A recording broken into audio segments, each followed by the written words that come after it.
Welcome top news today. The event is known as the Conservative Political Action Conference, but the way Glenn Beck sees it, the name no longer fits.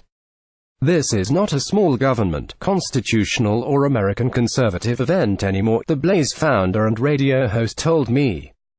This is dangerous populism and nationalism. As I wrote this week, cpac has changed dramatically since President Trump's election, from a gathering where Trump believed he would be too controversial in 2016, when Beck was a keynote speaker, to one that embraces Trump's America First worldview.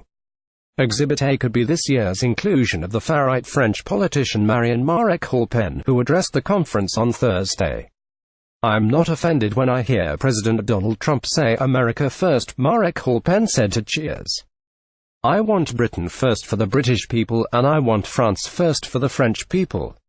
Le Pen told The Washington Post last year that she considers herself the political heir of Jean-Marie Le Pen, her grandfather and the founder of France's National Front Party.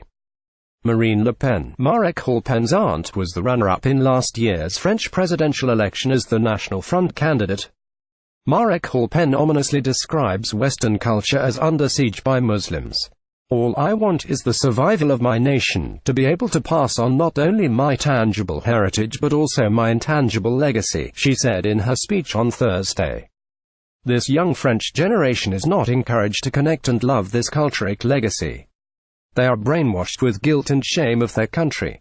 The result is the development of an Islamic counter-society in France.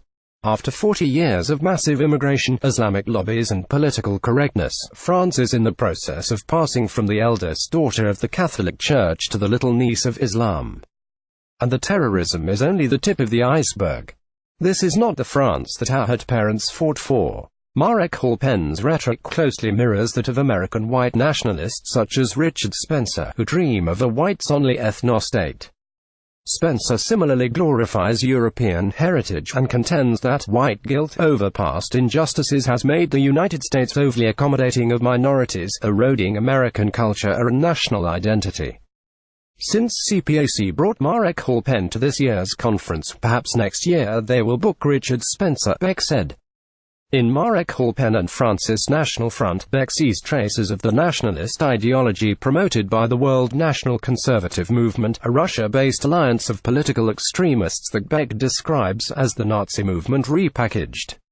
Jean-Marie Le Pen has repeatedly dismissed Nazi gas chambers as a detail of history. Le Pen told the Post last year that she disagreed with her grandfather's characterization of gas chambers, but she also said he was right about a lot of things.